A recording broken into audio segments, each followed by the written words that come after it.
ये स्टार्ट करते हैं आज की वीडियो को और मैं आशा करता हूँ कि आप वीडियो को पूरा एंड तक देखेंगे और वीडियो को लाइक शेयर भी जरूर करेंगे।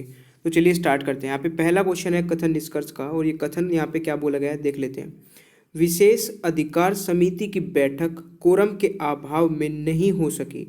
तो यहाँ पे क्या बोला जा रहा है कि विशेष अधिकार समिति की जो बैठक है वो कोरम के अभाव में नहीं हो पाई। देखिए सबसे पहले आपको कोरम में बता देता हूँ कोरम होता क्या है। बेसिकली किसी भी मीटिंग या फिर किसी भी बैठक किसी भी समिति में कुछ मेंबर होते हैं। मान लीजिए 12 मेंबर हैं और उस 12 में से एक कोरम होता है, यानी कि कम से कम 6 मेंबर तो होने ही चाहिए, अदरवाइज वो बैठक नहीं हो सकती है। तो ये जो मिनिमम मेंबर की रिक्वायरमेंट होती है उसको कोरम बोलते हैं। ठीक है, तो यहाँ पे ये चीज़ बोली जा रही है। तो निष्कर्ष क्या क्या है, किसी भी समिति की बैठक के लिए कोरम आवश्यक है। देखिए कोरम वैसे तो आवश्यक होता है, बट कथन में हमारे आवश्यक है या नहीं है इस पे बात नहीं की गई, तो हम इसको राइट नहीं लगा सकते, इसको रोंग कर देंगे। ठीक है, दूसरा है विशेष अधिकार समिति की अगली बैठक अब नहीं होगी। तो अगली होगी या नहीं होगी इस पे भी चर्चा नहीं की गई है, तो ये दोनों ही निष्कर्ष आपके गलत हो जाएंगे। भाई देखिए बहुत सारे बच्चों के दिमाग में आ सकता है कि पहले वाला राइट क्यों नहीं किया है। पहले वाला राइट इसलिए नहीं किया है कि यहाँ पे आवश्यक है, कोरम आवश्यक है या नहीं है इसके ऊपर बात नहीं की गई। यहाँ पे बताया गया है कि विशेष अधिकार समिति की बैठक कोरम के अभाव में नहीं हो सकी, अगर कोरम होता तो हो जाती। ठीक है, तो इस पे बात नहीं की गई है आवश्यक है या नहीं है। तो आवश्यक वर्ड जो यहाँ पे यूज किया गया है ये यहाँ पे गलत कर रहा है, तो इसका मतलब दोनों गलत हो जाएंगे। तो आशा करता हूँ कि आपको ये समझ में आ गया होगा। नेक्स्ट क्वेश्चन पे चलते हैं। चलिए क्वेश्चन नंबर 2, और देखिए साथ साथ में मेरे इसको ट्राई भी करते रहिए। ठीक है, इससे आपको भी पता चलेगा कि आप कितना सही कर पाते हैं। यहाँ पे पहला कथन दिया गया है कि कुछ व्यक्ति अच्छे हैं, कुछ व्यक्ति अच्छे हैं और कुछ व्यक्ति बुद्धिमान हैं। तो यहाँ पे आपको क्या करना है, एक व्यक्ति को बीच में रख लेना है। ठीक है, चलिए मैं यहाँ पे आपको बना के दिखाता हूँ। व्यक्ति को आपने बीच में रख लिया एक गोला बना के, और यहाँ पे बोला है कुछ व्यक्ति तो अच्छे हैं, तो हल्का सा कट लगाया तो ये आपका वेन डायग्राम तैयार हो गया। अच्छे और व्यक्ति के बीच में जो रिलेशन बोला गया है कुछ का, तो ये वाला जो पोर्शन है कुछ को शो करता है। फिर यहाँ पे बोला गया है कि कुछ व्यक्ति बुद्धिमान है, तो ये वाला जो पोर्शन है आपका ये बुद्धिमान और व्यक्ति के बीच में रिलेशन को शो कर रहा है, कुछ के रिलेशन को। ठीक है, तो इन दोनों के बीच में कुछ का रिलेशन है, तो ये आपका वेन डायग्राम पूरा बन के तैयार हो गया। अब निष्कर्ष देखते हैं यहाँ पे क्या क्या बोला गया है। कुछ बुद्धिमान व्यक्ति अच्छे हैं, तो कुछ बुद्धिमान व्यक्ति अच्छे हैं। तो देखिए यहाँ पे बुद्धिमान और अच्छे के बीच में कोई भी रिलेशन नहीं बताया गया। तो मैंने ऑलरेडी आपको कई बार बता चुका हूँ कि जब भी किसी के बीच में कथन में नहीं दिया होता है तो उसमें निष्कर्ष में भी हम उनके बीच में कोई रिलेशन बता नहीं सकते हैं। तो अच्छे और बुद्धिमान के बीच में कोई भी रिलेशन नहीं होगा, तो आपका जो पहला ये निष्कर्ष है ये रॉन्ग हो जाएगा। कुछ बुद्धिमान व्यक्ति अच्छे हैं, तो ये नहीं हो सकता है क्योंकि बुद्धिमान और अच्छे के बीच में कोई भी रिलेशन नहीं बताया गया। नेक्स्ट आपका कुछ अच्छे व्यक्ति बुद्धिमान हैं, तो कुछ अच्छे व्यक्ति बुद्धिमान हैं। ठीक है, तो अच्छे व्यक्ति और बुद्धिमान के बीच में फिर वही मतलब उल्टी करके बात बोल दी गई है। एक बार तो बोला कि कुछ बुद्धिमान व्यक्ति अच्छे हैं और एक बार बोला कि कुछ अच्छे व्यक्ति बुद्धिमान हैं। तो आशा करता हूँ कि आपको समझ में आया होगा। तो ये भी दोनों ऑप्शन आपके रॉन्ग हो जाएंगे। देखिए यहाँ पे बोला जा रहा है कुछ बुद्धिमान व्यक्ति अच्छे हैं, तो ऐसे आपको देखने हैं कि कुछ जो व्यक्ति हैं वो बुद्धिमान भी हो और अच्छे भी हों। तो ऐसा तो यहाँ पे नहीं इनके बीच में रिलेशन बताया जा रहा है। ठीक है, तो फिर यहाँ पे दूसरे में भी यही बोला जा रहा है कि कुछ अच्छे व्यक्ति बुद्धिमान हो, तो कुछ अच्छे व्यक्ति, ठीक है, कुछ अच्छे व्यक्ति यानी कि ये वाले बुद्धिमान भी हों, तो ये वाला रिलेशन यहाँ पे कहीं पे भी शो नहीं हो रहा है। तो इसका मतलब ये दोनों के दोनों ऑप्शन आपके रॉन्ग हो जाएंगे। आशा करता हूँ कि ये क्वेश्चन भी आपको समझ में आ गया होगा। नेक्स्ट क्वेश्चन पे चलते हैं। यहाँ पे क्वेश्चन नंबर 3 है और बहुत ही अच्छा क्वेश्चन है, इसको ट्राई करिए। यहाँ पे बोला जा रहा है कुछ पिन क्लिप है और कुछ क्लिप पेन है। तो यहाँ पे सबसे पहले आपने क्या किया, कुछ पिन यानी कि एक पिन की एक गोला बनाया, कुछ पिन क्लिप है और कुछ क्लिप पेन है। ये आपका वेन डायग्राम बन के तैयार हो गया। कोई डाउट नहीं है यहाँ तक, इतना सभी कर लेंगे। फिर यहाँ पे जो निष्कर्ष है ये इंपॉर्टेंट है इसके। यहाँ पे बोला जा रहा है कि कुछ पिन पेन है, तो देखिए पिन और पेन के बीच में कोई भी रिलेशन नहीं बताया गया। पिन और पेन के बीच में कोई भी रिलेशन नहीं बताया गया, तो हम इसको क्या करेंगे, रॉन्ग कर देंगे। ठीक है, फिर बट यहाँ पे एक चीज़ दूसरे जो ऑप्शन में बोला जा रहा है कि निष्कर्ष में कोई पिन पेन नहीं है। देखिए एक निष्कर्ष में बोला गया है कि पेन पिन है और एक निष्कर्ष में बोला गया है कि कोई पेन पिन नहीं है। तो इससे आप क्या पता लगाते हैं कि एक ही चीज़ को जिनके बीच में रिलेशन नहीं बताया गया था, दोनों के बीच में एक में है का रिलेशन बताया जा रहा है, एक में नहीं है का रिलेशन बताया जा रहा है। तो इससे आपका क्या पता चलता है कि ये या वाला क्वेश्चन बन गया, यानी कि या तो ऑप्शन पहला राइट होगा या फिर सेकंड वाला राइट होगा। ये वाली कंडीशन आपकी तब होती है जब किसी भी दो ऑब्जेक्ट के बीच में जो क्वेश्चन में दिए गए उनके बीच में कथन में तो कुछ दिया नहीं गया, बट निष्कर्ष में उनके बारे में ही बात की गई है। एक बार तो है वाली बात की गई है कि कुछ पिन पेन है, और एक बार बात क्या की गई है, कोई पिन पेन नहीं है। तो ये वाली कंडीशन आपकी हो जाती है। तो यहाँ पे निष्कर्ष आपका क्या हो जाएगा, या तो निष्कर्ष आपका 1 रहेगा या सेकंड वाला अनुसरण करता है। ठीक है, चलिए नेक्स्ट क्वेश्चन पे चलते हैं। नेक्स्ट आपका क्वेश्चन नंबर 4, तो ट्राई करिए इसको जल्दी से। यहाँ पे बोला जा रहा है कि कोई जीत हार नहीं है, सभी हार विजय है। तो यहाँ पे आपने क्या बनाया कि जीत वाला एक वेन डायग्राम बनाया और हार वाला एक अलग वेन डायग्राम बनाया, क्योंकि यहाँ पे बोला जा रहा है कि कोई जीत हार नहीं है। तो इनके बीच में क्या रिलेशन है, नहीं का रिलेशन है।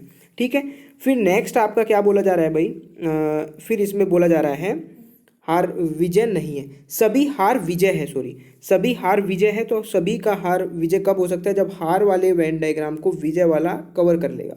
कोई जीत हार नहीं है, ये आपने शो कर दिया। फिर दूसरे में बोला जा रहा है कि सभी हार विजय है, तो ये भी आपने शो कर दिया। तो ये पूरा वेन डायग्राम आपका बन के तैयार हो गया। अब यहाँ पे पढ़ के देखते हैं निष्कर्ष। पहला निष्कर्ष है कोई विजय जीत नहीं है। ठीक है, विजय और जीत के बीच में कोई रिलेशन नहीं बताया गया, तो हम यहाँ पे ये भी नहीं बोल सकते कि कोई विजय जीत है, और ना ही ये बोल सकते कि कोई विजय जीत नहीं है, क्योंकि इनके बीच में कोई रिलेशन शो नहीं हुआ है। तो पहले वाला तो आपका रॉन्ग हो जाएगा। दूसरे वाला है कि कुछ विजय जीत है, तो कुछ विजय जीत भी नहीं हो सकते हैं, क्योंकि विजय और सॉरी देखिए, अब जो ऊपर मैं कंडीशन बता के हूँ फिर वही दोबारा बन गई, क्योंकि यहाँ पे विजय और जीत के बीच में रिलेशन तो नहीं बताया गया, बट एक बार तो यहाँ पे है का रिलेशन बता दिया गया कि कोई विजय जीत है, और एक बार बता दिया कोई विजय जीत नहीं है। तो यहाँ पे भी आपका वही कंडीशन बन गई है या वाली। ठीक है, या तो आपका निष्कर्ष फर्स्ट होगा या सेकंड अनुसरण करता है। ठीक है भाई, ये क्वेश्चन इंपॉर्टेंट है, इसलिए मैंने 2 क्वेश्चन इसके लिए थे, क्योंकि ये वाला अगर आपके एग्जाम में आ जाते तो मैक्सिमम बच्चों मतलब गलत करने के चांसेस यहाँ पे बनते हैं। ठीक है, तो कोई विजय जीत नहीं है और कोई विजय जीत है, तो इसमें आप डिफरेंस समझ गए होंगे कि यहाँ पे मैंने समझाना क्या चाहा है। यहाँ पे यही है कि एक बार तो इनके बीच में नहीं का रिलेशन है और एक बार है का रिलेशन है, और इनके बीच में एक्चुअल में कथन में कुछ बात नहीं की गई है। भाई जीत और विजय के बीच में कोई बात थोड़ी की गई है, कोई जीत हार नहीं है, जीत और हार के बीच में रिलेशन है, और हार और विजय के बीच में, जीत और विजय के बीच में थोड़ा ही है भाई, जीत और विजय के बीच में कोई रिलेशन नहीं है। बट यहाँ पे निष्कर्ष में एक बार नहीं का रिलेशन बताया, एक बार है का, तो इस वाली कंडीशन में आपका ये या वाला क्वेश्चन बन जाता है, यानी कि या तो 1 आपका राइट आंसर होगा ऑप्शन, और या फिर सेकंड वाला। आशा करता हूँ कि आपको समझ में आ गया होगा। नेक्स्ट क्वेश्चन पे चलते हैं। क्वेश्चन नंबर 5 यहाँ पे है आपका, और इसमें कथन में बोला जा रहा है क्या भारत में, आपसे क्वेश्चन पूछा जा रहा है क्या भारत में रेल लाइनों के सभी लेवल क्रॉसिंग बंद किए जाने चाहिए और फ्लाई ओवर या सबवे जिनको बोलते हैं बनाए जाने चाहिए। ठीक है, यानी कि जो रेलवे क्रॉसिंग होती है, जो फाटक होती है, आपने देखी है, वहाँ पे बताया जा रहा है कि इनको बंद किया जाना चाहिए और इनके ऊपर को फ्लाईओवर बनाना चाहिए। तो आप थोड़ा सा दिमाग में सोच सकते हैं कि बात क्या की जा रही है। ठीक है, तो जो क्योंकि इन चीज़ों पे ही डिपेंड होता है कथन और निष्कर्ष वाला जो कॉन्सेप्ट होता है कि आप कितना सोच सकते हैं। ठीक है ना, क्योंकि क्वेश्चन कहीं ना कहीं आप ही निकालते हैं, जो तर्क यहाँ पे दिए जाते हैं, निष्कर्ष यहाँ पे दिए जाते हैं, उसमें आपको फाइंड आउट करना होता है कि जो कथन में दिया गया था क्या उसी से रिलेट करता है ये, क्या उसी का ही आंसर है ये। ठीक है, तो यहाँ पे देखिए पहले वाला तर्क है कि हाँ में आपको आंसर तो मिल गया। अब इसका लॉजिक देखते हैं कि ये सही है या गलत है। इसमें बोला जा रहा है इससे ऐसी दुर्घटनाओं की संख्या कम हो जाएगी जिनके परिणाम स्वरूप बड़ी संख्या में लोग की मृत्यु होती है। तो ये बिल्कुल सही बात बोली गई है यहाँ पे कि इससे अगर फ्लाईओवर बना दी जाते हैं तो बहुत सारे, आपने रेलवे क्रॉसिंग पे देखे होंगे, बहुत सारे एक्सीडेंट हो जाते हैं, बहुत सारी दुर्घटनाएं हो जाती हैं, तो इससे दुर्घटनाएं तो कम हो जाएगी। ये तो बिल्कुल सीधी सीधी बात है, तो हम इसको राइट कर सकते हैं। ठीक है, चलिए नेक्स्ट वाला है नहीं इतने सारे फ्लाईओवर सबवे के निर्माण के लिए सरकार के पास पर्याप्त निधि नहीं है। तो ये भी आपका बिल्कुल एक स्ट्रॉन्ग पॉइंट है। यहाँ पे देखिए हाँ और नहीं का दोनों ही आंसर है, हाँ में भी आंसर है और नहीं में भी आंसर है, और हाँ वाला जो आंसर है वो भी कंडीशन को सेटिस्फाई करता है, और नहीं वाला जो कंडीशन है जो आंसर है आपका, इसको भी जो लॉजिक है वो भी सेटिस्फाई करता है। आप खुद बताइए कि पूरे देश में अगर सारे के सारे रेलवे क्रॉसिंग बंद करके फ्लाईओवर बना दिए जाए तो कितना पैसे की रिक्वायरमेंट होगी, कितनी सारी चीज़ों की रिक्वायरमेंट होगी, जो कि एकदम से सरकार के पास पर्याप्त नहीं हो सकती है। तो ये लॉजिकली आप सोच सकते हैं ना दिमाग से कि ऐसा हो नहीं सकता है, ठीक है ना। बट इसमें हाँ का जो रिलेशन है, जो आपका कंक्लूजन है, ये भी बिल्कुल सही है कि अगर ऐसा हो जाता है तो मृत्यु में कमी आएगी, ओब्वियसली बात है।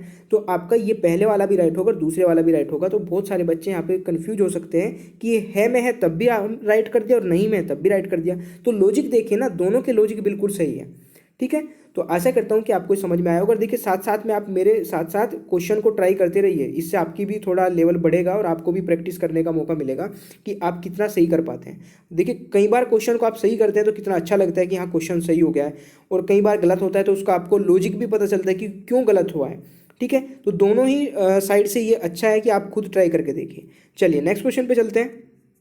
नेक्स्ट आपका क्वेश्चन नंबर आई थिंक ये 6 है, ठीक है। तो इसको ट्राई करिए जल्दी से, और इसका राइट आंसर क्या रहेगा मुझे कमेंट बॉक्स में बताइएगा, और ये काम आप वीडियो को रोक करके किया करें, ठीक है। तो यहाँ पे बोला जा रहा है कथन में, कोलकाता से दिल्ली जल्दी पहुँचने के लिए हवाई जहाज से जाओ। यहाँ पे एक सजेशन दिया जा रहा है, कथन जो है हमारा एक सजेशन है कि कोलकाता से दिल्ली जल्दी पहुँचने के लिए, अगर आपको जल्दी पहुँचना है तो हवाई जहाज से जाओ, ठीक है। पूर्व धारणाएं क्या क्या है यहाँ पे आप देखिए, कोलकाता और दिल्ली के जो वायु मार्ग से जुड़ा है। भाई आपको कोई सजेशन दे रहा है तो उसको पता होगा, ठीक है ना। तो यहाँ पे पहले वाला पॉइंट आपका बिल्कुल स्ट्रोंग है, राइट है। कोलकाता और दिल्ली वायुयान से जुड़ा होगा, इसलिए यहाँ पे ये आपको सजेशन दिया जा रहा है कि कोलकाता से दिल्ली जल्दी पहुँचने के लिए हवाई जहाज से जाओ। सीधी सीधी सी बात है, तो यहाँ पे आपका ये राइट आंसर हो जाएगा। दूसरा यहाँ पे आपका पॉइंट है कि कोलकाता से दिल्ली पहुंचने के लिए दूसरा साधन नहीं है। तो भाई ऐसा तो यहाँ पे कथन में कहीं नहीं बोला गया कि दूसरा साधन नहीं है। यहाँ पे एक सजेशन दिया गया कि जल्दी पहुंचना है तो वायुयान से जाइए या हवाई जहाज से जाइए, और यहाँ पे ये तो नहीं बोला गया कि दूसरा साधन नहीं है, बहुत सारे साधन हो सकते हैं।